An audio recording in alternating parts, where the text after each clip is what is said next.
Sud Radio, le 10h midi, mettez-vous d'accord, Valérie Expert. Mettons-nous d'accord aujourd'hui. Bonjour à toutes et à tous et bienvenue si vous nous rejoignez. Nous sommes le vendredi 17 octobre et nous allons débattre et commenter l'actualité avec Arnaud Benedetti. Bonjour Arnaud, professeur à la Sorbonne. Vous avez publié Aux portes du pouvoir, RN, l'inéluctable victoire, point d'interrogation, qui est paru chez Michel Lafon. Virginie Leguet, journaliste, éditorialiste politique à France Info TV. Bonjour. Lucas Jakubowicz, journaliste politique, rédacteur en chef de Décideur Magazine. Et vous avez publié Un animal pour les gouverner tous, qui est paru chez Arquet Éditions. Et on attend votre prochain livre très bientôt. Et puis Jacques Miard, qui est là. Bonjour, cher Jacques Miard, maire de Maison Lafitte.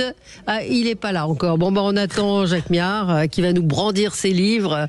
Et son dernier livre, Bye Bye Démocratie, est paru chez Lafon Presse. On va revenir sur cette intervention hier d'Édouard Philippe dans l'émission de France 2. Il persiste et signe: je ne dois rien à Macron. Il demande le départ anticipé du président de la République. Pour lui, la clé se trouve là. Qu'en pensez-vous? 0826 300 300.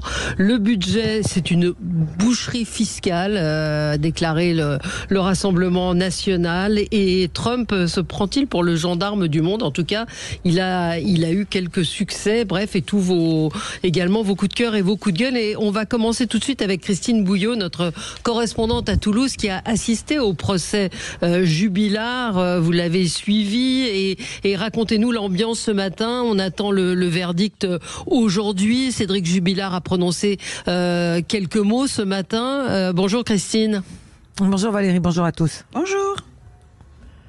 Christine, racontez-nous un petit peu. Donc, je disais tout à l'heure en introduction dans le teasing avec Maxime Liédo, il y a des gens qui ont dormi devant le palais de justice pour pouvoir entrer dans la salle ce matin.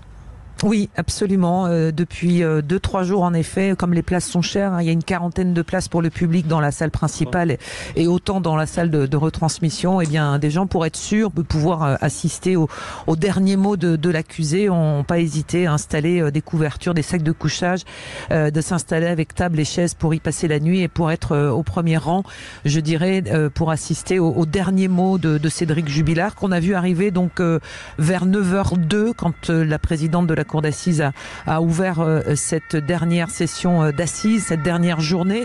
C'est très cérémonial. En général, c'est très très court. La présidente entre avec les jurés, tout le monde s'assoit. Elle demande alors à Cédric Jubilard de se lever, qui visiblement n'entend pas. On voit un Cédric Jubilard qui regarde longuement la salle, le public, comme s'il cherchait des visages connus. On sait que sa mère, elle est assise du côté des parties civiles, puisqu'elle le condamne d'ores et déjà. Elle estime que son fils a pu tuer Delphine Jubilard. Et donc, il cherche des visages, il s'assoit, il se relève et il répond à cette question: est-ce que Monsieur Jubilard, vous avez quelque chose d'autre à ajouter à ces 4 semaines d'audience, de débats, d'auditions, d'experts, de témoins et de plaidoiries de réquisitoires? Et c'est là qu'il dit: je tiens à dire que je n'ai rien fait à Delphine, toujours avec ce ton rapide, sec, saccadé. Et il se rassoit et c'est à ce moment-là que la présidente donc décide de lire auprès des jurés les 2 questions auxquelles ils vont devoir répondre depuis maintenant une petite heure, puisqu'ils sont partis en délibération. Ils doivent répondre à 2 questions. La première, c'est: est-ce que vous, dans votre intime conviction, vous considérez que Cédric Jubilard est coupable du meurtre de Delphine dans la maison de Cagnac-les-Mines dans la nuit du 15 au 16 décembre 2020? Et la deuxième question, qui a son importance, elle peut paraître étonnante, mais est-ce que Cédric Jubilard était bien le conjoint de Delphine au moment des faits? Ça, c'est tout simplement parce que il faut déterminer qu'ils étaient bien en couple pour pouvoir signifier donc des circonstances aggravantes, donc un meurtre sur conjoint, et ce qui donc détermine cette demande de 30 ans de réclusion criminelle qui ont été requises par les 2 avocats généraux mercredi soir. Voilà, donc ça c'est les 2 questions. Donc les jurés sont enfermés dans une salle totalement étanche, puisque tous les accès du palais de justice et de cette salle sont désormais fermés, et ils vont devoir se prononcer. Ils vont voter oui ou non à la première question. À la deuxième, ils ont la possibilité d'avoir un vote blanc qui sera comptabilisé, et donc c'est ça qui fixera le quantum de la peine. Il faut 7 jurés qui le condamnent, mais il en faut 3 seulement pour l'acquitter, puisqu'ils sont 9. La loi a changé depuis 2021. La loi a changé. 3 jurés qui décident l'acquittement. Eh bien, Cédric Jubilard sera libéré dès ce soir de sa cellule de la prison de Seyss. Donc c'est effectivement un enjeu colossal, puisque je rappelle, c'est 4 semaines d'audience. On ne sait toujours pas si Delphine Jubilard a été tuée ce soir-là. On ne sait toujours pas où est la scène de crime. On ne sait toujours pas comment il aurait pu la tuer. Donc tout ça, ça reste effectivement un grand mystère. 4 semaines d'audience et le mystère est toujours entier. Virginie Leguet, vous vouliez Oui, Christine, je voulais vous poser une question. J'ai entendu hier soir les comptes rendus de la journée d'hier, et notamment ceux qui assistaient au procès, comme vous, j'imagine, qui ont tous plus ou moins dit que l'avocat qui défendait Cédric Jubilard avait fait une plaidoirie exceptionnelle, j'ai entendu ce mot, formidable, j'ai entendu ce mot, pour finalement souligner les failles de l'enquête, les failles des preuves, et que cette plaidoirie était de nature à faire changer l'avis peut-être des jurys. Est-ce que ça vous paraît vraisemblable ? Oui, parce que cette plaidoirie, je vous confirme, était en tout point de vue absolument exceptionnelle, de l'avis de confrères qui sont ce qu'on appelle des aguerris des palais de justice. Mon confrère du Figaro, ma collègue du Monde vous diront, et qui assistent absolument à tous les procès, ont assisté à une plaidoirie à montrer dans les écoles de la magistrature et des écoles d'avocats. Cette avocate, on va dire pugnace, jeune, n'a rien lâché. Elle suit Cédric Jubilard depuis 4 ans. Alors elle est arrivée dans le dossier avec maître Alexandre Martin. J'explique. C'est parce que Cédric Jubilard, quand il est interpellé la première fois, donc il est pris dans les mailles du filet. Il a d'abord un avocat commis d'office, un avocat d'Albi, qui se rend compte de l'énormité du dossier. Il se dit tout seul, je vais pas y arriver. Donc il fait appel à 2 collègues à lui qui sont au barreau de Toulouse, donc maître Martin et maître Franck.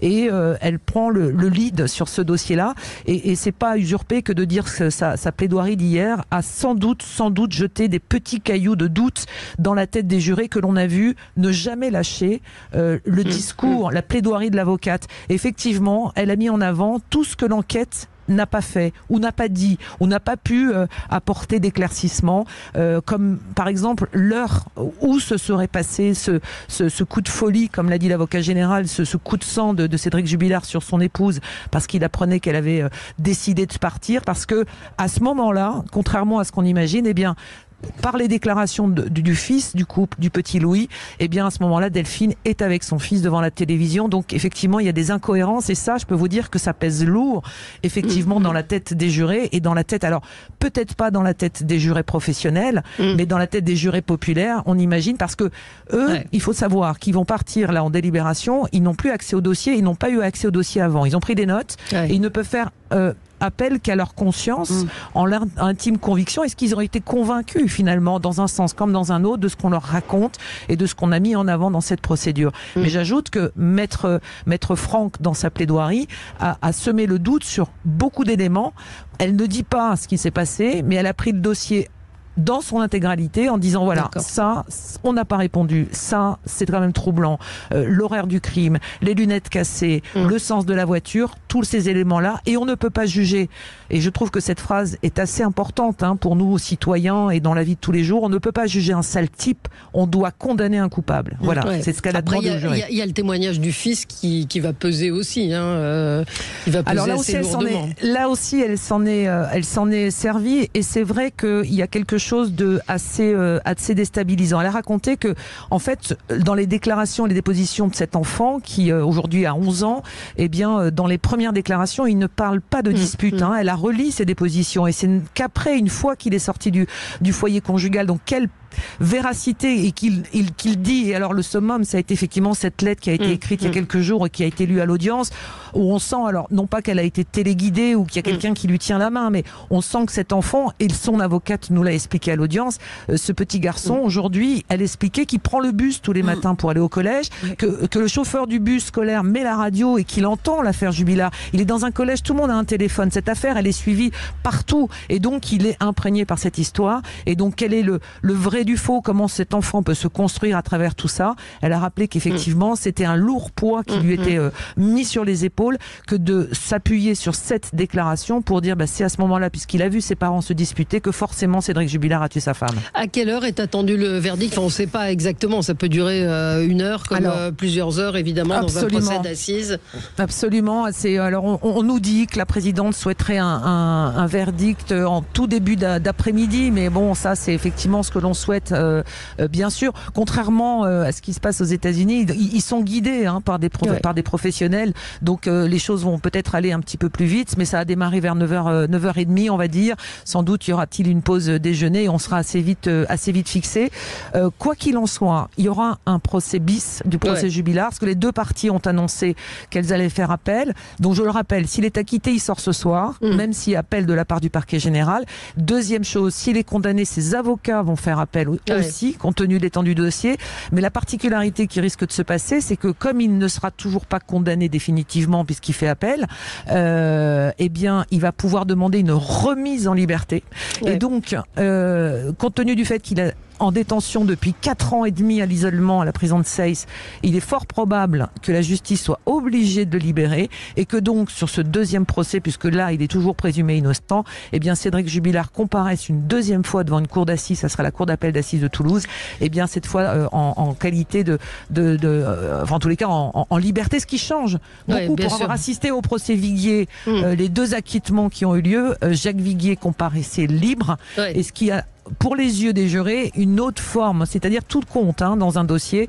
Et c'est vrai que c'est quand même tout à fait différent d'arriver libre à son propre procès que d'arriver menotté entre 2 gendarmes dans son box vitré. Merci beaucoup Christine pour toutes ces précisions. Évidemment, on vous retrouvera tout au long de la journée sur l'antenne de Sud Radio et n'hésitez pas évidemment à intervenir si le verdict par hasard intervenait plus tôt. On se retrouve nous dans un instant pour commenter l'actualité, Édouard Philippe, Donald Trump, le budget avec des impôts. À tout de suite sur Sud Radio. Sud Radio, mettez-vous d'accord, Valérie Expert. Sud Radio, le 10h midi, mettez-vous d'accord, Valérie Expert. Et nous sommes ensemble avec Arnaud Benedetti, Virginie Leguet, Lucas Jakubowicz et Jacques Miard. Bonjour Jacques Miard, vous êtes... Salut, fraternité. Voilà, bye bye démocratie chez la Fond Presse. Non, vous avez envie de nous en montrer un autre. Le successeur de Bye Bye Démocratie est sous presse. Et ça s'appellera... Je vous en parlerai plus tard. Et ça s'appellera Secret défense. Secret défense. Bon, on le saura pas. Donc, je voudrais qu'on revienne sur les déclarations d'Édouard Philippe. Hier, il était l'invité de nos confrères de France 2 dans l'émission politique. Et 2 phrases qui ont retenu évidemment l'attention qui ont fait sursauter peut-être un petit peu tout le monde ou pas, je ne sais pas. Écoutez, il demande la démission, le départ anticipé d'Emmanuel Macron. Écoutez. Je leur dis que dire ce qu'on pense, ça n'est jamais trahir. Qu'en revanche, ne pas dire ce qu'on pense, c'est souvent trahir. Se trahir soi-même et trahir l'exigence que l'on doit avoir à l'égard de son pays.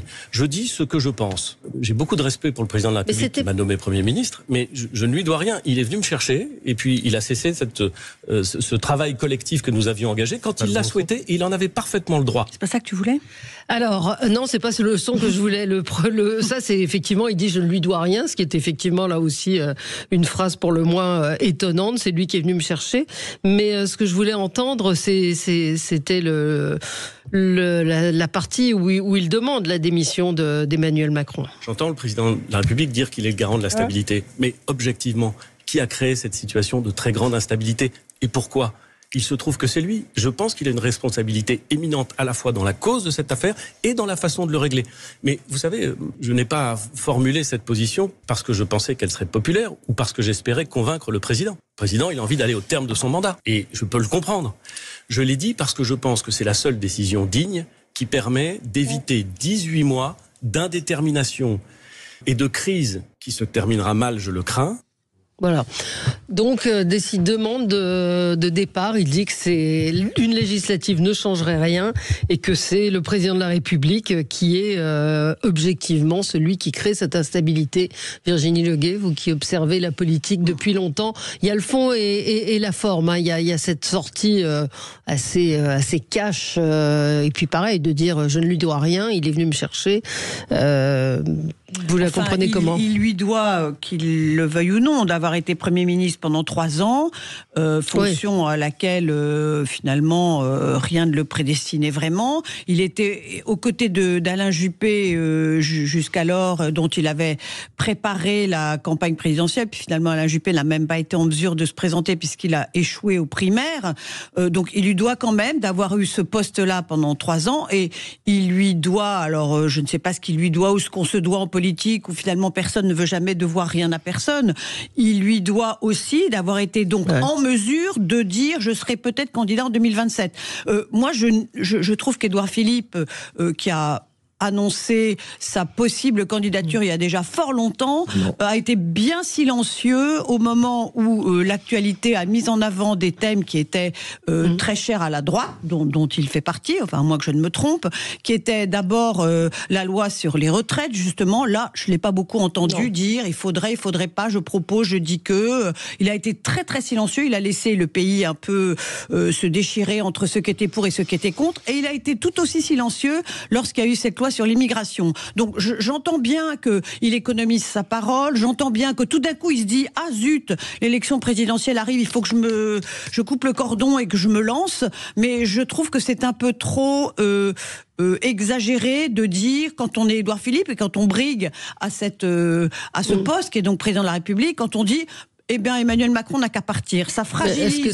C'est ça. Est-ce que c'est le moment de dire ça ? Institutions auxquelles, d'ailleurs, il se réfère sans arrêt. Et ça rend possible l'idée que, quand un président, finalement, déplaît ou quand il est peu aimé par une partie de la population, ce qui est tout à fait le cas, et même une grande partie d'Emmanuel Macron, il n'y a qu'à demander son départ. Je trouve que c'est léger dans tous les sens. Ouais, Lucas Jakubowicz. Bon, ce qu'il faut retenir, c'est qu'Édouard Philippe veut être président de la République. Et Édouard Philippe, c'est quelqu'un d'intelligent. Ça nous a pas échappé. C'est quelqu'un d'intelligent, ça vous a pas échappé non plus. Il est intelligent et il connaît l'histoire de la Ve République. Dans l'histoire de la Ve République, il y a une constante. Quand on veut hériter du poste de président, il faut toujours, entre guillemets, tuer le père. Regardez, on peut amuser, on peut s'amuser. Oui, à reprendre... À reprendre certaines histoires. Souvenez-vous, en mai 1968... Georges Pompidou, qui se rêve successeur, commence à trahir De Gaulle. On est d'accord. Ouais. Valéry Giscard d'Estaing, quand il va être président en 1974, il se démarque du gaullisme. On est d'accord. Lionel Jospin, quand il veut succéder à François Mitterrand en 1995, qu'est-ce qu'il fait ? À l'époque, il choque une partie des socialistes en réclamant un droit d'inventaire. Nicolas Sarkozy, qu'est-ce qu'il fait pour se démarquer de Jacques Chirac ? Il parle de rupture et il parle de Jacques Chirac comme étant un roi fainéant. Benoît Hamon, qu'est-ce qu'il fait quand il veut s'opposer à François Hollande ? Il le critique, il se fait virer du gouvernement et il se présente comme un opposant à François Hollande. Donc finalement, ce que fait Édouard Philippe, c'est normal, c'est dans de l'histoire. Alors il force un peu le trait. Il y va à la sulfateuse, mais pour une bonne raison, c'est que le président de la République actuelle est extrêmement impopulaire et il peut pas se présenter comme le dauphin d'Emmanuel Macron. Édouard Philippe, il a autour de lui beaucoup d'élus de terrain, beaucoup de députés. Il a observé une chose pendant les dernières législatives. Rappelez-vous, Renaissance avait proposé 2 affiches de campagne pour leurs candidats. Ouais. Première affiche, on pose avec Emmanuel Macron. Deuxième affiche, on pose avec Gabriel Attal. Tous les candidats qui ont été élus ont choisi de poser avec Gabriel Attal, pas avec Emmanuel Macron. Électoralement, il porte la scoumoune. C'est devenu un repoussoir. Donc, logiquement, Édouard Philippe, qui veut succéder à Emmanuel Macron, être de facto le successeur du bloc central, est obligé de tuer le père. Il n'a pas le choix. Parce que d'ailleurs, même les électeurs du bloc central veulent tuer le père. Oui. 0826 300 300, qu'en pensez-vous ? Le départ anticipé d'Emmanuel Macron est souhaité par une majorité de Français. Je crois que c'est de l'ordre de 70%. Dont de macronistes, dont d'électeurs macronistes. Absolument, 7 Français sur 10. On vous attend au standard de Sud Radio. Jacques Miard, vous avez entendu ce que vient de dire Lucas. Effectivement, c'est la... je suis en désaccord sur un point, c'est que c'est pas tuer le père est déjà mort. C'est aussi simple que ça.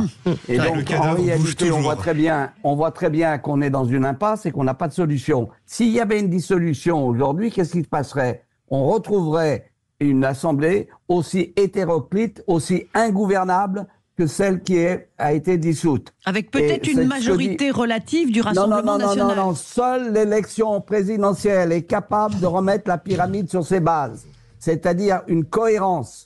Et donc, il y aurait une majorité cohérente après une élection présidentielle. C'est ce que dit Schuttle, qui est le secrétaire général du Conseil constitutionnel, qui l'a dit dans un papier du Figaro, a raison. C'est que on est aujourd'hui dans l'impasse. Ouais. Et donc, il y a un moment, De Gaulle, lorsqu'il a perdu un référendum, il est parti. Eh bien, monsieur Macron, locataire éphémère à l'Élysée, devrait partir, point barre. Donc il a raison, Édouard Philippe, c'est ce que vous êtes en train de dire. Cela étant, c'est pas pour autant qu'on votera pour lui. Non, ça, ça c'est sûr. Vous nous direz dans un instant ce que vous en pensez, vous, Arnaud Benedetti, et vous aussi, auditeur de Sud Radio 0826 300 300. Est-ce qu'Emmanuel Macron doit partir? Il a dit qu'il ne partirait pas. Néanmoins, c'est une petite musique qui est en train de monter très sérieusement. À tout de suite. Sud Radio, le 10h midi, mettez-vous d'accord, Valérie Expert. Et on est ensemble avec vous sur Sud Radio, donc nous parlions de ces déclarations d'Édouard Philippe, la seule décision digne qui permet d'éviter 18 mois d'indétermination et de crise, c'est le départ anticipé de Emmanuel Macron. Comment vous comprenez ces mots? On a vu tuer le père, mais le père est déjà mort, nous disait Jacques Miard. Arnaud Benedetti. Non, mais indépendamment de l'émetteur, en l'occurrence Édouard Philippe, je pense que l'analyse qu'il fait est une analyse qui en effet correspond à l'esprit de la Constitution. C'est-à-dire que le niveau de défiance dans lequel est plongé aujourd'hui Emmanuel Macron, l'instabilité des institutions dont il est quand même responsable, parce qu'on me dit oui, ça c'est rajouter l'instabilité à l'instabilité. Non, aujourd'hui on est dans une situation profondément instable, font que, en toute logique, Emmanuel Macron devrait en tirer les conséquences. Il n'en tirera pas les conséquences, évidemment, on le sait très bien. Il ira, en tout cas, il tentera tout pour aller jusqu'au bout de son mandat, sauf circonstances exceptionnelles. Mais je crois que, de ce point de vue, Édouard Philippe n'a pas tort. Il fait une lecture qui me paraît assez conforme avec l'esprit de la Constitution, même si quand même, il faut rappeler, beaucoup de présidents de la République ont été désavoués en cours de mandat. Il y a eu quand même François Mitterrand qui a été 2 fois battu aux élections législatives, Jacques Chirac aussi, qui a perdu un référendum, et eux-mêmes ont eu une pratique très différente de celle du général de Gaulle. Mais la réalité aujourd'hui, moi je suis de ceux qui pensent, et je l'ai déjà dit plusieurs fois, c'est qu'il faut remettre les compteurs à zéro, et que pour remettre les compteurs à zéro, l'élection qui est quand même l'élection matricielle de la Ve République, c'est-à-dire l'élection présidentielle, me semble en effet la bonne fenêtre. Je ne suis pas du tout sûr, en effet, qu'une élection législative et qu'une dissolution, c'est peut-être d'ailleurs ce vers quoi on va finir par arriver, soit en effet en mesure de remettre et de restabiliser le système, parce que peut-être qu'il y aura une majorité relative, quand bien même il y a une majorité relative, comme le dit Virginie du Rassemblement national, mais gouverner avec une majorité relative en période de déjà gouverner en période de cohabitation, c'est difficile quand vous avez une majorité absolue, mais une majorité relative en cohabitation avec Emmanuel Macron, avec un parti ou une formation politique qui jusqu'à présent quand même n'a jamais eu l'expérience du pouvoir, très franchement, ça va être très compliqué. Mais la seule manière d'avoir une stabilité politique, c'est avec l'élection présidentielle. C'est l'élection présidentielle, c'est ce que je pense, oui, bien sûr. Donc la dissolution ne changera pas grand-chose, la dissolution, c'est une solution intermédiaire qui ne me paraît pas à la hauteur du problème. Oui, ce sera même pire, c'est ça. Après qu'Édouard Philippe joue sa partition personnelle, je crois que ça n'échappera à personne. Mais quand les gens parlent de dissolution, la dissolution, il faut bien comprendre que ça n'arrangera pas la situation de la France d'aucune manière. Non, mais d'ailleurs, je crois, juste un point, je crois que majoritairement, il faudrait regarder les études d'opinion. Les Français sont plus favorables au départ du président de la République plutôt qu'à une dissolution, même s'ils sont, de toute façon, ils sont majoritairement favorables à un retour aux urnes. Ça, c'est clair, que ce soit la dissolution ou l'élection présidentielle. Mais il me semble que il faudrait regarder de près, il me semble que c'est l'élection présidentielle qui l'emporte. Oui. Je voulais dire une chose, l'élection présidentielle, on en a eu une en 2022.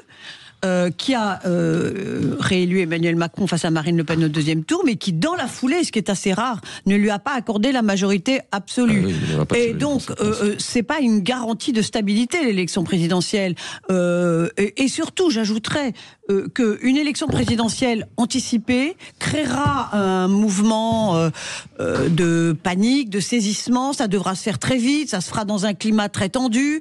Je ne suis pas sûre que les résultats seront Alors, de Virginie, nature à qu'est-ce que vous apaiser voulez, le la pays. dictature? Vous voulez la dictature? Vous voulez la dictature? Bon, monsieur Jacques Millard, Méard. Pas d'autre solution. je vois que vous êtes d'une humeur épatante, mais je ne répondrai pas à votre réflexion. Alors, Lucas. Non, je pense qu'on prend le problème à l'envers. Imaginons que le président de la République démissionne, qu'il y ait une élection anticipée. Aux gens qui se disent une nouvelle élection présidentielle, un nouveau président apportera de la stabilité, c'est faux. On peut avoir un président du bloc central, on peut avoir Marine Le Pen, on peut avoir une chaise, on peut avoir une chèvre, on peut avoir tout ce que vous voulez. Il restera une immense rupture qui date de 2022. C'est qu'aujourd'hui, l'Assemblée nationale, elle est divisée en 3 blocs. Ce qui n'était pas le cas avant. Non. Avant, c'était très simple. On avait le PS avec des petits partis satellites et on avait la droite avec des petits partis satellites. Aujourd'hui, on a 3 grands blocs. Quel que soit le président, on sait d'avance qu'il n'aura pas la majorité absolue. Ou alors, très difficilement. On ne sait pas, c'est pas sûr. C'est pas certain, Jacques Méard. Jacques Méard. Non, moi je pense, et je suis tout à fait d'accord avec ce que l'a dit notre ami Benedetti, c'est que l'élection présidentielle, c'est la matrice de la 5e. Et à partir du moment où il y a un président ou une présidente qui est élue par le suffrage universel, elle entraînera derrière, ou il entraînera derrière, une remise à plat et une majorité cohérente. Mais le problème, c'est la cohérence, j'en suis certain. Et ça a été le cas. 22 est effectivement contraire à ça, tout simplement parce que il y a eu un moment où Macron a été opposé à Le Pen dans des conditions qui n'étaient pas celles qui prévaudra la prochaine fois. Ouais. Écoutez Jean-Pierre Raffarin, qui était l'invité de Maxime Liédot ce matin dans la matinale de Sud Radio. L'autre alternative de la coalition, qui est la dissolution, telle que c'est présenté aujourd'hui, la dissolution apportera encore plus de divisions qu'aujourd'hui. C'est quoi la solution? La personne que vous soutenez actuellement, c'est Édouard Philippe, on peut le dire ainsi. Je pense que si la coalition ne fonctionne pas, en effet, c'est une élection présidentielle qui génère la majorité. Dans la Ve République, il y a un principe fondamental, c'est le principe majoritaire. D'où naît la majorité? Quelle est la source de la majorité? La source de la majorité, c'est le deuxième tour de l'élection présidentielle. Non. Non. Non. Non. Alors, La source de la majorité, c'est une majorité au Parlement. Exactement. En fait, ce qu'il faut vraiment que les gens comprennent, et la classe politique aussi accessoirement, c'est que dans une France tripartisane, l'avenir, c'est à des alliances. Je pense qu'il faut lever des tabous. L'union des droites ne doit plus être un tabou. Des alliances centre-LR, centre-PS ou des grosses coalitions à l'allemande, c'est-à-dire le centre, le PS et LR, ne doivent plus être des tabous. Aujourd'hui, en fait, le président de la République, dans une France qui est tripartisane et qui le restera, pour parler comme sous la Troisième République, il va, entre guillemets, inaugurer des chrysanthèmes et inaugurer des gares ou des infrastructures. C'est le Parlement. Alors, attendez, Arnaud Benedetti, allez-y. D'abord, la tripartition, après, ça dépend de la proportion de cette tripartition. Oui, c'est pas une fatalité. C'est pas une fatalité. Je veux dire, il peut très bien y avoir, en effet, 3 forces politiques, mais avec une force politique qui parvient à obtenir une majorité absolue, ne serait-ce qu'avec des alliances. Imaginons demain qu'un candidat du bloc de droite soit élu, que ce soit Madame Le Pen ou un autre. On peut imaginer que, en tout cas, les conditions, et vous l'avez dit d'ailleurs, d'une union des droites n'ont jamais été aussi réunies qu'aujourd'hui. Donc, dans le cadre d'une élection de ce type, on peut vraisemblablement, sans trop se tromper, dessiner l'hypothèse d'une majorité à l'Assemblée nationale. Parce que moi, je pense quand même, c'est vrai qu'il y a quelque chose de très ambigu avec l'élection de 2022. Je crois que Virginie a raison. En 2022, finalement, Emmanuel Macron a été mathématiquement fortement élu, il fait 57 ou 58% des voix, mais en fait, il n'a pas été très bien élu. Exactement. Il n'a pas été très bien élu parce que les Français, et beaucoup de Français, ont voté pour lui comme, disons, un candidat du pis-aller, par défaut. Et donc, et d'ailleurs, ils ont ensuite contrebalancé leur vote en n'envoyant pas à l'Assemblée nationale une majorité absolue et une majorité extrêmement relative, qui est d'ailleurs la source de tous les problèmes que l'on rencontre aujourd'hui, et encore aujourd'hui en 2025. Donc, Donc moi j'ai tendance à penser que quand même la légitimité nouvelle qu'obtiendrait un président de la République ou une présidente de la République l'autoriserait quand même à espérer, à disposer d'une majorité à l'Assemblée nationale. Je pense que les institutions, de ce point de vue-là, ont une force intrinsèque qui ont été déréglées. Moi, le problème, c'est pas les institutions, encore une fois. Moi, je le dis, je le répète, et je crois que Jacques Millard sera d'accord avec moi. C'est l'usage des institutions qu'on a fait depuis des années, et les différentes aussi réformes constitutionnelles qui ont aussi quand même quelque peu abîmé la structure de la Constitution. On a Luc en ligne avec nous. Bonjour Luc.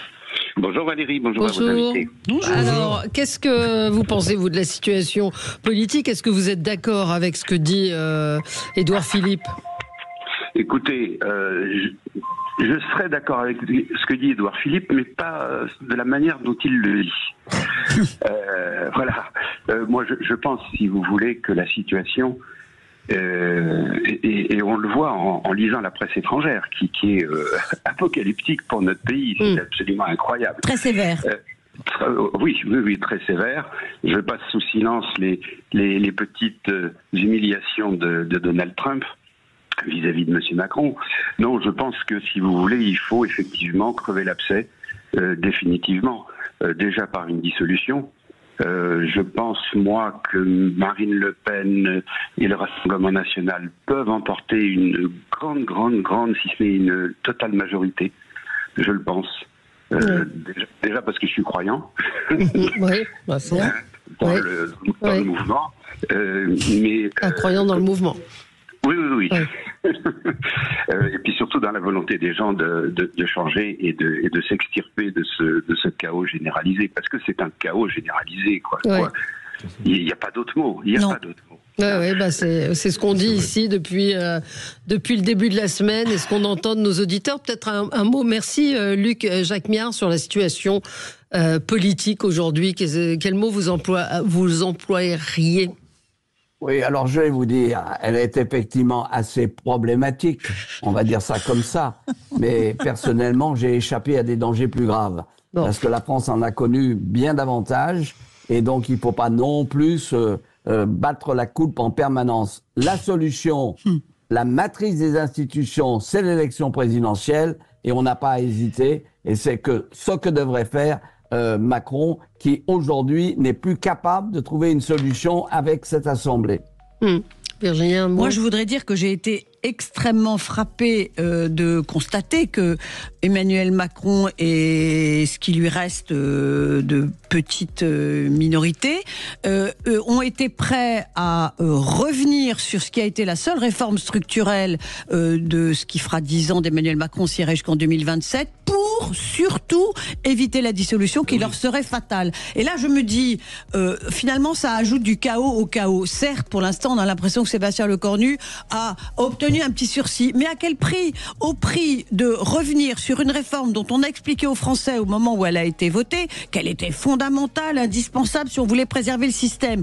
Quelques années plus tard, c'est plus si fondamental quand il s'agit de se protéger soi-même. Et ça, j'ai trouvé ça absolument affreux comme signal envoyé à la population française.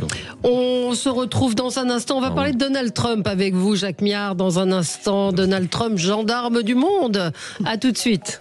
Sud Radio, votre avis fait la différence. C'est vrai que moi, ça fait des années maintenant que j'écoute Sud Radio. D'accord, Valérie Expert. Avec vous sur Sud Radio jusqu'à midi. Peut-être quelques mots puisqu'on est dans la politique avant de parler. Enfin, on est aussi dans la politique avec Donald Trump, mais la politique française, Virginie, votre coup de gueule concernait Bruno Retailleau. Oui, je pourrais faire le couple maudit Bruno Retailleau, Laurent Wauquiez. Je trouve que ce qu'ils sont en train de faire à LR entre les crises de susceptibilité de Bruno Retailleau, qui soi-disant trouve que le retour de Bruno Le Maire est une horreur, et surtout qu'il n'en a pas été informé, qu'il n'y a pas assez de ministres présents. Et là, je parle du très bref gouvernement Lecornuin. Finalement, il a mis à feu et à sang un équilibre qui était extrêmement fragile. Et puis là, ils ont donné consigne à leurs ressortissants LR de ne pas rentrer au gouvernement. Paf, il y en a encore plus que lors du précédent gouvernement. Ils sont en train, parce qu'ils se détestent, parce qu'ils se font la guerre et parce qu'il y en a un qui a la main, soi-disant, sur le groupe et l'autre sur le parti et qu'ils ont des lignes totalement différentes et que je pense que Laurent Wauquiez est furieux de ce qui a été la gloire très fugace de Bruno Retailleau. Ils sont en train de tuer ce qui reste de LR. Je rappelle qu'il y a 50 députés à LR aujourd'hui, 577 députés, et je ne sais pas combien il en restera, et je ne sais pas comment les électeurs de droite peuvent regarder ces comportements dans une période où il vaudrait mieux avoir un peu de sang-froid et de calme. Mais je trouve que tous les deux, il n'y en a pas un pour rattraper l'autre. C'est vraiment la paire maudite. Oui, Jacques Miard, vous qui avez été LR, comment vous jugez Je le suis toujours, c'est ma famille politique, mais comme chacun sait, j'appartiens à l'extrême gauche des LR. Oui. Donc je suis tout à fait serein. Tout à fait serein. Et je vais vous dire une chose, c'est un état d'esprit. Maintenant, ce que vient de dire Virginie, on peut que être d'accord, parce qu'il y a eu, à mon sens, une gestion plutôt douteuse de la situation. Mais je vais vous dire une chose, tant qu'on n'est pas au Père-Lachaise, on n'est jamais mort en politique. Ça, c'est vrai. Lucas Jakubovic. Moi, j'aimerais partager un autre signe qui montre la très mauvaise santé de LR. Je reviens il y a très longtemps en arrière, j'avais 18 ans, j'étais étudiant en 2017. Allez, c'était hier. C'était hier, j'avais les cheveux jusqu'en dessous du cou, etc. Et à l'époque, Nicolas Sarkozy était candidat à la présidentielle. Et je regardais qui étaient les jeunes qui soutenaient Nicolas Sarkozy.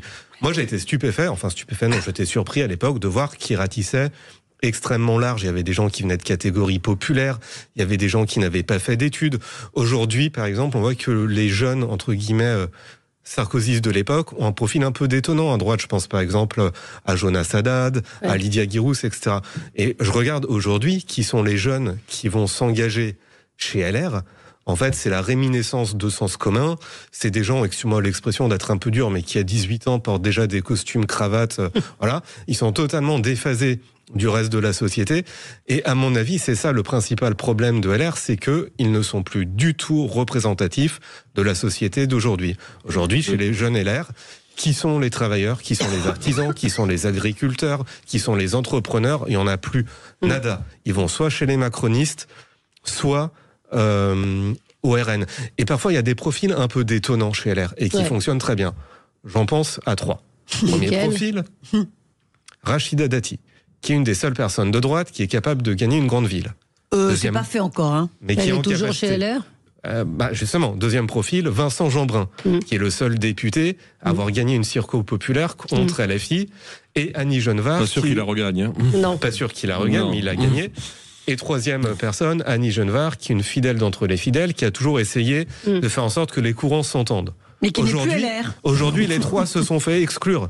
Les trois profils qui peuvent, entre guillemets, ratisser large chez LR, se sont fait exclure. Ça ne vaut rien l'exclusion, ça ne vaut rien. Non, Jacques, un mot. Non, mais dans la exclu, ça veut dire beaucoup aussi. À Lucas, je vais vous dire une chose.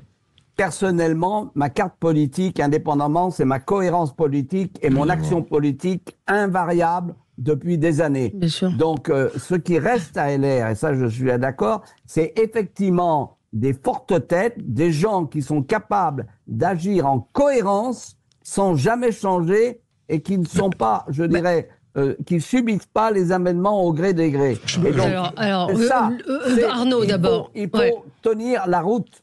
Non, mais je suis d'accord, il faut agir en cohérence en politique, ça me paraît absolument essentiel. Mais les trois personnalités qui ont été citées n'agissent pas en cohérence.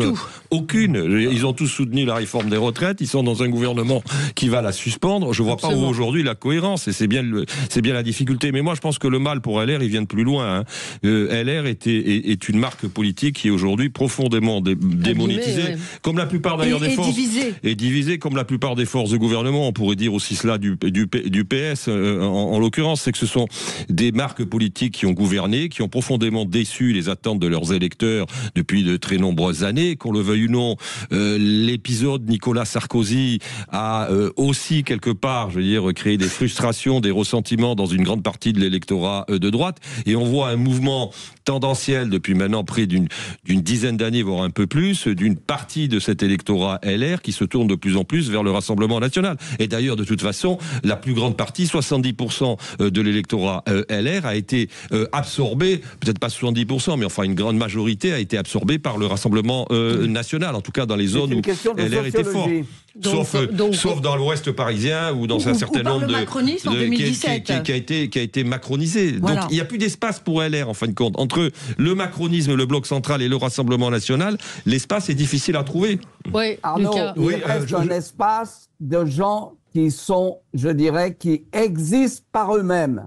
Ah et bon? je te dis, franchement, c'est ce que je vais jouer. Oui. C'est-à-dire que ma carte politique, c'est ma cohérence politique vis-à-vis de mes électeurs.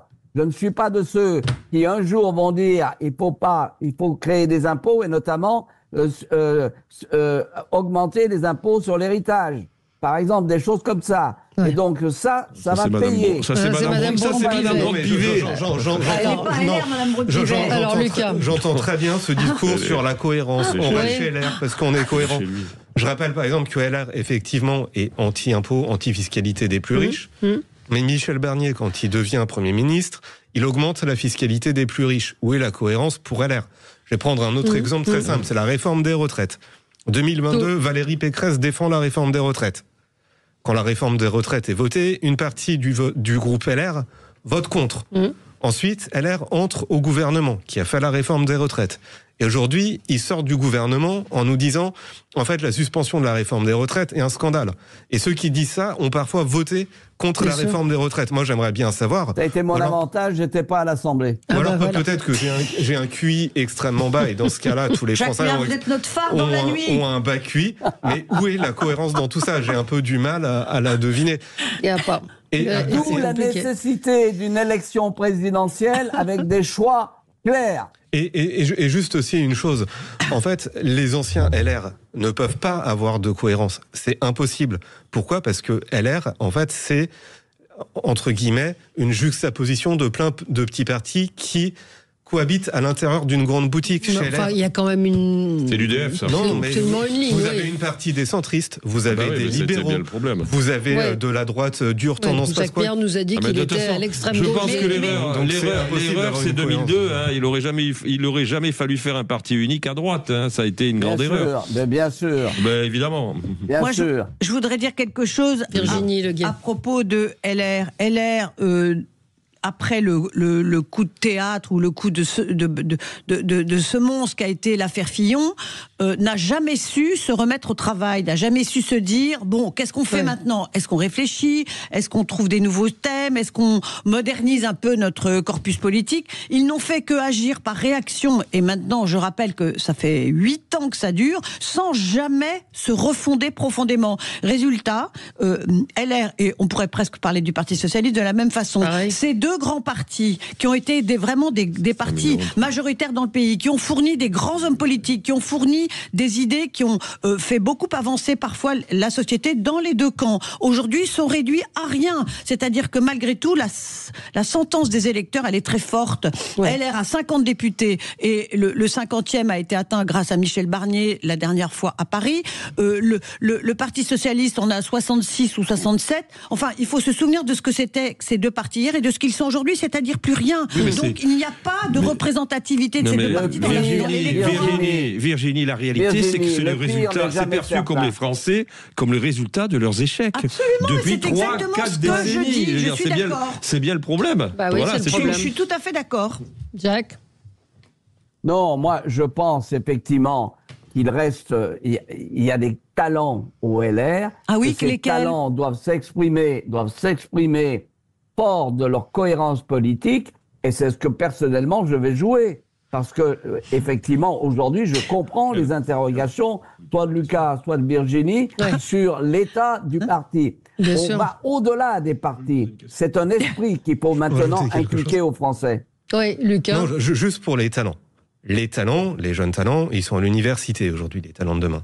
Aujourd'hui, quand on est un jeune talent de gauche... Pas sûr. Quand on est un jeune talent de gauche, entre guillemets, on va aller à l'FI. Et quand on est un jeune talent de droite, on a plutôt tendance à aller au RN. Le grand public pense toujours que le RN est une sorte de parti de beauf ultime, etc., etc. En réalité, toute la jeunesse de droite qui est plutôt bien structurée, etc., et qui veut s'engager en politique aujourd'hui, elle frappe la porte de LR. Regardez le profil du RN. On suit bien. Regardez le profil des assistants parlementaires RN. Honnêtement, ils sont plutôt capés, ils sont intelligents, ils sont bien sélectionnés. C'est vrai. Et à LFI, moi je suis désolé, mais quand on va écouter ce qui se dit à leur institut, la Boétie, ils sont très formés. Ça fourmille de jeunes qui font des bonnes écoles, qui sont parfois en école de commerce, qui veulent s'investir dans la vie publique.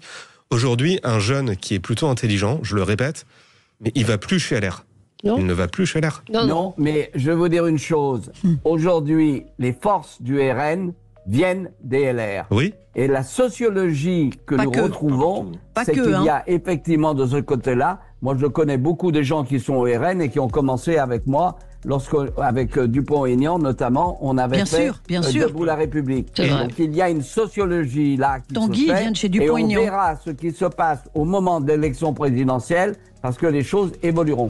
Les choses qui évolueront d'ailleurs, c'est que quand on regarde aujourd'hui qui fait obstacle à l'union des droites, entre guillemets, c'est les vieux de LR qui ont connu l'époque Chirac, qui ont connu l'époque Sarko, qui ont connu l'époque de la droite dominante. De moins en moins. Mais si vous regardez les jeunes, aujourd'hui les jeunes électeurs... On voit la tentation de l'union des droites aujourd'hui, elle est forte.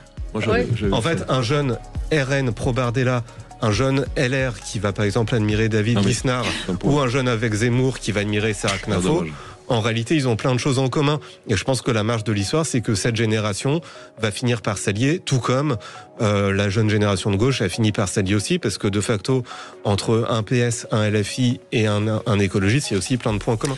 On va se retrouver après le journal, après le rappel des titres, et on va parler de Donald Trump, et on va parler aussi de Boualem Samsa, là, tout de suite. Sud Radio, mettez-vous d'accord, Valérie Expert. Sud Radio, le 10h midi, mettez-vous d'accord, Valérie Expert. On est ensemble avec vous sur Sud Radio avec Jacques Miard, maire de Maison Lafitte. Votre dernier livre Bye Bye Démocratie est paru chez Lafon Presse et on attend avec impatience le deuxième volume. Arnaud Benedetti, professeur à la Sorbonne, aux portes du pouvoir, RN, l'inéluctable victoire. C'est votre dernier livre qui est paru chez Michel Lafon. Virginie Leguet, journaliste, éditorialiste politique à France Info TV. Lucas Jakubowicz, journaliste politique, rédacteur en chef de Décideur Magazine. Et votre dernier livre, Un animal pour les gouverner tous, chez Arquet Éditions. Alors, Jacques Miard, vous vouliez revenir sur Donald Trump. Donald Trump, artisan de la paix au Moyen-Orient, une paix... Oui, mais aujourd'hui, ça va bien au-delà. Il se prend pour le Deus ex machina de la planète. Ouais. Je ne suis pas un défenseur de Nicolas Maduro, mais quand on entend le président américain dire « j'ai donné des ordres à la CIA pour le dézinguer », je m'interroge. Qu'est-ce que ça veut dire? Est-ce qu'il est parti pour mettre de l'ordre de partout et pour être, je dirais, le dieu divin de la planète? Non. Je crois qu'il y a un problème majeur. Il est rentré dans une période d'hubris. Il ne se sent plus, comme dirait Toto. Et donc, il est évident que de ce côté-là, je suis assez abasourdi par le fait que les chefs d'État occidentaux, entre guillemets, lui tirent les babouches à longueur de temps. Bien sûr qu'il a ramené la paix pour l'instant au Proche-Orient et on doit s'en féliciter, mais de là à dire que c'est une paix depuis 3500 ans, je crois qu'il faut qu'il réapprenne l'histoire et que surtout il ne tonitruque pas à longueur de temps en disant c'est moi et je veux le prix Nobel de la paix. Ouais. Franchement, on a affaire à un zigoto. Écoutez, hier, donc il y avait une conférence de presse. Effectivement, un journaliste lui dit pourquoi ne pas stopper les bateaux narcoterroristes venant du Venezuela avec les gardes-côtes au lieu de les frapper avec des missiles. Et Donald Trump de répondre parce que cela fait 30 ans qu'on le fait et que c'est totalement inefficace. Ils ont des bateaux rapides, mais ils ne sont pas plus rapides que les missiles. Alors on a essayé de les arrêter pendant des années et maintenant que nous n'en avons pratiquement plus aucun qui entre. Donc ça n'a jamais fonctionné quand on le faisait de manière politiquement correcte. Oui, oui, pour lutter contre le trafic de drogue. Mais c'est la méthode forte. Mais de là à dire, j'ai ordonné à la CIA, je dirais, d'intervenir et d'avoir une crise, il y a quand même des limites.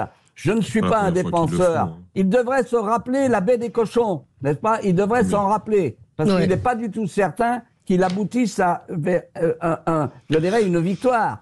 Il y a un problème. Cet homme se prend pour Dieu le Père. Ouais. Je suis à moitié d'accord avec Jacques Miard, avec lequel je suis souvent d'accord. C'est-à-dire qu'en fait, il y a quand même une logique impériale aux États-Unis. D'autres présidents plus contenus et plus mesurés ont largement utilisé les services de la CIA pour déstabiliser un certain nombre de pays. Sauf que la différence, c'est qu'eux, ils étaient discrets et que Trump ne l'est pas. Et d'ailleurs, on peut penser que Trump ne le fera pas parce que finalement, c'est le meilleur moyen de ne pas parvenir, je veux dire, à ses fins que de le clamer sur les toits. Oui, mais la baie des cochons, mais le Nicaragua, c'était le Nicaragua, je crois, en 1950, où on avait là aussi... C'était Truman en 1950. Le Chili également. Oui, enfin bon, il y a eu plein de... Oui, le Chili, évidemment, également. Enfin, la liste est longue.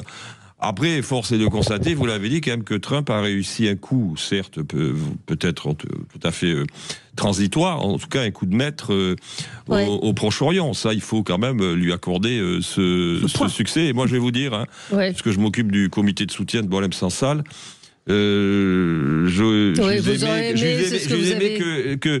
Boualem Sansal fût finalement américain plutôt que français, parce que je pense qu'il serait sorti depuis très longtemps du cachot dans lequel l'ont jeté les hiérarques algériens. Manifestement, les Américains, au moins de ce point de vue-là, sont beaucoup plus efficaces que nous. Mais nous ne pesons rien, nous, face à l'Algérie. Parce qu'on veut rien peser. Exactement. Voilà. Je suis tout à fait d'accord. Exactement. Et il y a un moment, il faut prendre la fin justifie les moyens. 5 d'Augustin. Et donc, c'est une question là encore, de cohérence et d'indépendance politique. Oui, mais si la fin justifie les moyens, il a raison, du coup, Donald Trump, d'aller au bout de sa logique.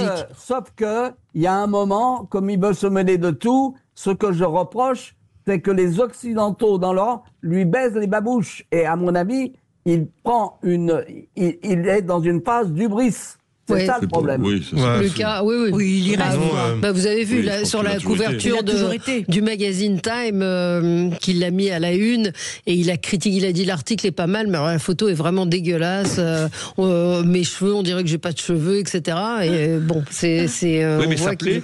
Oui, bien sûr. Le problème, c'est que ça plaît à son électorat. Oui, voilà. Lucas. Non, je vais faire baisser le niveau, puisque Jacques Millard citait Saint-Augustin. Moi, je vais citer OSS 117 plutôt.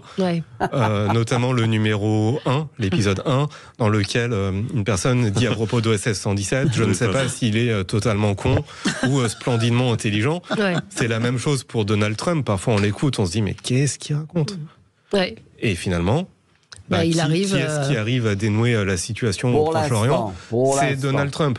Et la preuve que c'est Donald Trump qui a joué un rôle important, c'est que même les démocrates, Kamala Harris, Barack Obama, etc., disent qu'il a finalement joué un rôle central. Mais moi, ce que je retiens d'ailleurs en tant que Français, c'est que pendant des années, on nous l'apprend à l'école, à l'université, etc., c'est que le Moyen-Orient, c'est entre guillemets l'endroit où la France est capable de se faire entendre, etc. Moi, je regarde aujourd'hui qu'est-ce qui va se passer à Gaza, comment la paix est organisée, qui sont les parties prenantes. Il n'y a pas la France. Non. Il n'y a pas l'Europe. Non. En réalité, Emmanuel Macron a fait des grandes gesticulations illisibles. On fait une coalition contre le Hamas, mais en fait, on accueille des apparatchiks du Hamas en France. On va reconnaître l'État palestinien, mais pour ça, il faut que le Hamas soit désarmé et que les otages soient libérés. Mais non, en fait, on va reconnaître quand même la Palestine, même si le Hamas est toujours au pouvoir et même s'il y a toujours des otages. En plus, ce qu'il faut avoir à l'esprit, c'est que effectivement, et c'est ce que disaient Arnaud et Jacques Millard, Donald Trump agit dans une logique impérialiste. On peut le critiquer. Mais Emmanuel Macron, quand il agit, c'est avant tout dans une logique de politique intérieure. Et on va dire, c'est pas très glorieux, quoi. Non. Virginie ? Oui, effectivement, je trouve qu'Emmanuel Macron, qui s'est beaucoup dépensé sur la scène internationale ces derniers mois, peut-être pour ne pas se préoccuper de ce qui se passait dans la scène intérieure, n'a pas manifesté beaucoup d'intelligence ni d'à-propos. Il s'est agité, il a réuni, il a organisé des sommets, des choses. Mais finalement, les grandes décisions se sont prises totalement sans lui.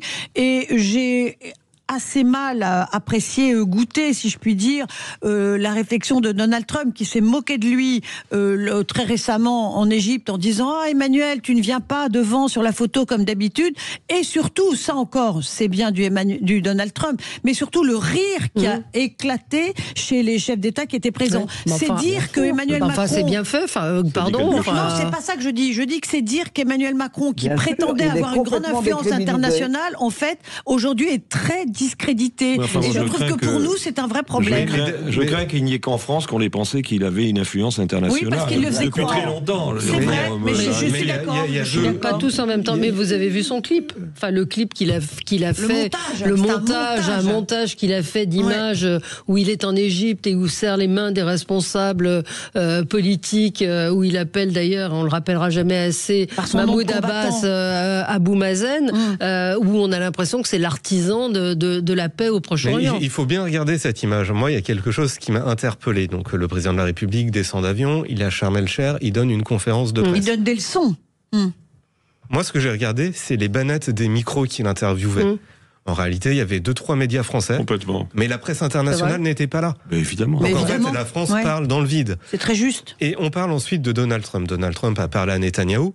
Et ensuite, il a parlé à Mahmoud Abbas. Aujourd'hui, la France, qui se veut puissance d'équilibre, est totalement grillée en Israël. Comment est-ce que la France peut jouer un rôle dans la résolution du conflit au Proche-Orient si une des parties prenantes, en fait, refuse de traiter avec elle parce qu'elle juge, à juste titre, qu'elle est jugée partie? Donc en fait, finalement, Emmanuel Macron, sur le dossier israélo-palestinien, il a tout foiré, il a fait décrédibiliser la voix de la France. D'ailleurs, une chose importante, imaginons qu'on soit un allié de la France. Comment est-ce qu'on peut considérer qu'aujourd'hui la France est un allié digne de parole si il dit une chose, si elle dit une chose d'un côté... Ça vaut aussi pour les Américains. Hein. Pardon ? Ça vaut aussi pour les Américains. Chaque fois que les Américains ont soutenu quelqu'un, ils les ont lâchés à un moment ou à un autre. Oui, mais il est en tête... voilà. Donc de ce côté-là, non, il faut quand même être prudent. Ils ont plus de poids que la France, pardon. Ce que je veux dire, c'est qu'en réalité, ça renvoie à la conversation que nous avons eue au début de l'émission, c'est qu'en réalité, le père est mort. Et que c'est ça le problème. C'est qu'effectivement, il est décrédibilisé. Mais n'allez pas jusqu'à dire que tout va baigner, parce que le Proche-Orient, je peux vous dire que les alliés d'un jour, ce sont les ennemis du lendemain. C'est vrai, mais c'est vrai. Certes, mais il a parfaitement raison. Le fait est que les otages ont été libérés, qu'il n'y a plus de guerre, enfin, il y a une sorte de guerre civile à Gaza, mais il n'y a plus d'opération militaire israélienne à Gaza, et pour le coup, Emmanuel Macron n'y est pour rien, jusqu'à présent. Même si le cessez-le-feu est provisoire, c'est quand même grâce aux Américains. Et c'est pas être un affreux atlantiste ou un admirateur de Trump que de le reconnaître, c'est les faits tout simplement. On se retrouve dans un instant, on va parler de Boualem Sansal et de la relation de la France avec l'Algérie, parce que c'est quand même au cœur de la situation. À tout de suite. Sud Radio, mettez-vous d'accord, Valérie Expert. Avec vous sur Sud Radio jusqu'à 11h30. À 11h30, c'est l'émission Média. Avec vous, on va parler, cher Arnaud Benedetti, qui est, et je voulais vraiment vous rendre hommage à vous, à Noël Lenoir, qui vous battez pour la libération de Boualem Sansal depuis le début de sa détention. On rappelle qu'aujourd'hui, c'est le 325e jour de détention pour Boualem Sansal. Il semble être oublié. Il y a aussi ce journaliste, j'oublie toujours son prénom, Christophe Glaise, qui est également incarcéré. On peut aussi penser à nos deux autres compatriotes, Cécile Coller et Jacques Paris, qui en début de semaine ont été condamnés une nouvelle fois à des peines de prison, 30 et 31 ans de prison. On n'en parle pas, ce n'est pas au cœur des sujets. On a un ministre des Affaires étrangères, on l'a dit hier, on l'a fustigé, qui parle d'inonder la bande de Gaza, d'aide. Voilà, il y a des préoccupations aujourd'hui qui sont peut-être plus importantes. La diplomatie en 324 jours n'a rien fait. On en est où aujourd'hui? Elle a été, en tout cas, c'est le moins qu'on puisse dire, peu efficiente. Ça, c'est une certitude. Alors d'abord, ça fait 11 mois maintenant que Boualem Sansal, depuis hier, est incarcéré dans sa prison de Koléa. Il a eu 81 ans il y a 24 heures, le 15 octobre. Il est malade, il est à l'isolement. Les informations que nous avons sont des informations qu'il faut prendre avec la plus grande réserve, parce que je le rappelle, et je ne cesse de le rappeler, le régime algérien est un régime policier. Les gens qui peuvent avoir de rares contacts avec Boualem Sansal, son épouse notamment, sont écoutés, surveillés H24, donc il faut être très prudent dès qu'on a des éléments qui peuvent éventuellement remonter. Il y en a très peu, ils sont extrêmement sporadiques. Si vous voulez, le combat que nous menons, c'est un combat évidemment pour sa libération, c'est un combat pour faire pression sur les autorités algériennes, et c'est un combat aussi que l'on mène en France et que l'on est désolé de mener en France parce qu'on ne devrait pas avoir à mener ce combat en France. On doit se battre parce que, en effet, on a une diplomatie des autorités qui nous disent finalement depuis 11 mois, il faut rien dire, globalement, je résume globalement la ligne qui est celle-là, il faut rien dire, il faut pas exaspérer les Algériens, sauf qu'en effet, à force de pas exaspérer les Algériens, les conditions se durcissent toujours un peu plus pour Boualem Sansal. On a des gens qui sont censés soutenir, je les citerai pas, Boualem Sansal, qui nous disent exactement la même chose. Ah non, il faut même démonétiser, j'ai entendu dire, je dirais pas qui, mais on nous a dit il faut démonétiser Boualem Sansal. En d'autres termes, il ne faut pas en parler. Alors, nous, notre position, elle est très simple, c'est que les autorités algériennes, la dictature algérienne, veut faire de Boualem Sansal un exemple, tout simplement. Ils veulent en effet l'arrêter, ils ne veulent pas le lâcher, ils veulent faire taire ceux qui le soutiennent. Alors ils n'ont pas besoin de faire taire ceux qui le soutiennent en Algérie parce que cela se taise déjà, mais ils veulent également faire taire ceux qui en France le soutiennent. Donc en effet nous avons C'est-à-dire vous avez des pressions? Mais on a eu des pressions, on en a eu, je les citerai pas, mais on en a eu des pressions. Alors vous savez, c'est des pressions plus ou moins, je veux dire, qui s'exercent avec parfois des intermédiaires, mais peu importe, la réalité c'est que c'est ça. Et il est évident que tous ceux qui connaissent l'Algérie, et nous discutons avec des Algériens, Saïd Saadi, qui a été quand même le président du RCD, l'un des partis d'opposition, Kamel Daoud, qui quand même connaît l'Algérie également d'un peu plus près qu'un certain nombre d'experts prétendument diplomatiques, nous disent que le pouvoir algérien ne connaît qu'une chose. Le rapport de force. Le rapport de force. Nous avons des noms de gens qui sont des proches des hiérarques algériens, ces hiérarques algériens qui ne cessent d'insulter la France à Alger, mais qui ne cessent de venir en France pour leurs intérêts personnels, pour leurs intérêts familiaux, des proches de gens qui ont trempé directement dans le dossier à charge contre Boualem Sansal, qui sont en France. Qu'est-ce qu'on attend aujourd'hui pour prendre les mesures qui nous permettraient de faire pression sur ces personnes pour tout simplement gêner les hiérarques algériens? Les hiérarques algériens seront très gênés lorsqu'on les attaquera au niveau de leurs intérêts. Je ne parle même pas des visas. Je parle déjà au moins de ces personnes. Ça n'a pas été fait et on ne peut que le regretter. Mais il y a des choses qui sont ahurissantes. On apprenait hier ou avant-hier que Alger refuse de payer les retraites de ses ressortissants. Donc d'Algériens qui ont travaillé en France et en Algérie. Le rapport Rodwell, de Charles Rodwell, ce jeune député de Renaissance, est très bien, très combatif et qui explique très clairement qu'aujourd'hui, le coût des accords de 68, c'est 2 milliards d'euros par an, tout simplement. Donc, on sait très bien qu'il y a un certain nombre de leviers qu'on pourrait utiliser, qu'on ne veut pas utiliser. Un autre levier, celui de l'Union européenne. Il y a un accord entre l'Union européenne et l'Algérie qui est très profitable économiquement à l'Algérie. Qu'attendons-nous au niveau européen pour suspendre les négociations concernant cet accord? On ne le fait pas. Donc aujourd'hui, la seule voie qui nous paraît pour aller vite et pour être pragmatique dans cette affaire, si les Français sont incapables de sortir, et c'est le cas, Boualem Sansal de prison, ce qui est une honte aujourd'hui, on peut le dire aussi, il n'y a qu'une seule solution, c'est de trouver des voies tiers, c'est-à-dire des pays qui entretiennent des relations qui sont un peu plus apaisées avec l'Algérie que la nôtre, c'est-à-dire l'Allemagne, l'Italie, voire le Vatican peut-être aussi, et évidemment, nous on a pensé aussi aux États-Unis, parce qu'au moins, ça, ce qui est sûr, c'est que ce que nous disent les opposants algériens, il y a un tweet de Trump demain, demandant la libération de Boualem Sansal. Boualem Sansal est libéré dans les 3 jours. Vous pensez? Ah clairement, oui. Jacques Méhard, vous qui connaissez bien la diplomatie?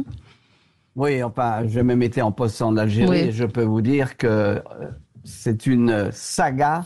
C'est-à-dire, vous aviez par exemple à longueur de temps les officiels algériens qui vous insultent et dans le même temps, ils demandent que leurs enfants puissent entrer au lycée des Carques à l'époque, c'est-à-dire au lycée français parce que c'est un bon lycée. C'est à longueur de temps. Et effectivement, Arnaud a 1000 fois raison, c'est qu'il y a un moment, il faut arrêter. Mais le drame, c'est que vous avez effectivement le père qui est mort, qui a dit que bien sûr la France avait commis des crimes contre l'humanité en Algérie. Donc c'est le retour de bâton. C'est aussi simple que ça. C'est-à-dire que il peut pas se déjuger vis-à-vis. Il leur a tout donné. Il leur a tout donné. Il en donne encore davantage. Donc là, il faut changer de braquet. Moi, je ne pense pas que Trump, c'est à nous de défendre nous-mêmes nos intérêts.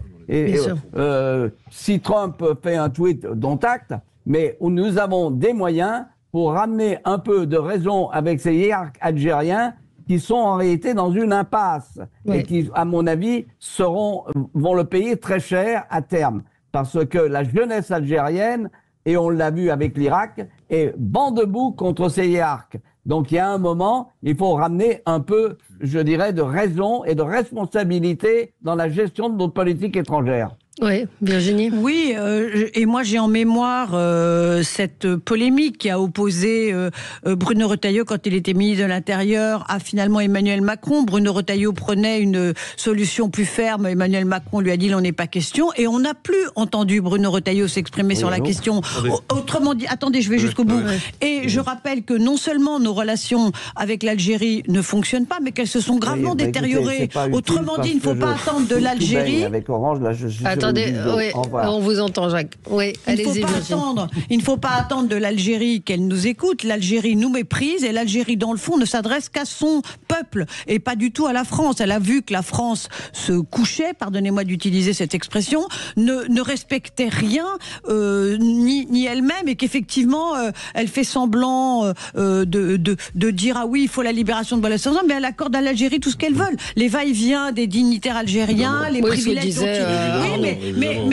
mais donc l'Algérie n'a rien à craindre de nous, on est déjà complètement servile. Lucas. Sur le sujet de Boualem Sansal, moi, il y a quelque chose qui m'a un peu frappé. C'est pas le cas d'ailleurs pour Cécile Kohler et Christophe Glaise. Moi, j'étais à la première, et je parle sous le contrôle d'Arnaud, mais j'étais au premier grand rassemblement, je sais plus le nom du théâtre. Au Théâtre Libre. C'était pendant l'hiver, je me souviens. C'était le 16 décembre. 16 décembre. Il y avait quelque chose qui m'avait vraiment interpellé. C'était la moyenne d'âge des personnes qui le soutiennent, et sur les réseaux aussi. Et la question que je me pose, c'est pourquoi les étudiants, pourquoi les jeunes, pourquoi mes jeunes confrères sont aussi muets sur le cas de Boualem Sansal. D'accord. On devrait défendre aussi bien Christophe Glaise que Boualem Sansal. Il n'y a pas beaucoup de gens qui soutiennent Christophe Glaise. Non, pas beaucoup. Encore moins que pour Boualem Sansal. Encore moins pour Boualem Sansal. Encore moins, mais quand je vois mes confrères jeunes, ils soutiennent Christophe Glaise et c'est bien heureux. Mais pour Boualem Sansal, il y a quand même un silence. Et moi, la question que je me pose, c'est pourquoi la moyenne d'âge des personnes qui soutiennent Boualem Sansal est aussi élevée. Parce que les jeunes ne lisent plus. Les jeunes ne savent même pas qui est Boualem Sansal. Mais sans lire, c'est pas une question de lecture, c'est une question d'engagement, c'est une question d'indignation. Il y a un sujet, c'est que dès le début, vous avez des voix en France qui ont dit non mais Boualem Sansal, vous comprenez, oui certes, c'est pas bien qu'il soit en prison, mais finalement, quelque part, il l'avait mérité parce qu'en effet, il tient des propos qui sont des propos extrêmement fermes sur l'islamisme, propos extrêmement fermes, y compris sur la politique migratoire de la France. C'est quelqu'un qui aime la France. C'est quand même incroyable cette affaire. Voilà quelqu'un qui aime la France, qui dit partout son amour de la France, qui écrit en français, qui est une très belle plume, qui défend la France. Et que la France et la France ne fait rien pour le libérer. Mais on est quand même face à un pur scandale dans cette affaire. Et juste un dernier point. Vous savez, vous parliez de Retailleau mais l'affrontement qu'ils ont eu ensemble. Sachez-le, le Quai d'Orsay ne donnait plus strictement aucune information sur la situation en Algérie de Boualem Sansal à Bruno Retailleau. Bien sûr. Donc on voyait bien qu'il y avait deux lignes qui s'affrontaient, ce qui est absolument intolérable. On se retrouve dans un instant pour l'émission Média. On va parler du drame des opioïdes. Vous savez, ces zombies que vous avez dû voir aux États-Unis en particulier, même si ces médicaments existent en France, avec un documentaire choc à ne pas manquer dimanche sur France 5. À tout de suite. Le fentanyl. Sud Radio. Sud Radio. Parlons vrai. Sud Radio. Parlons vrai.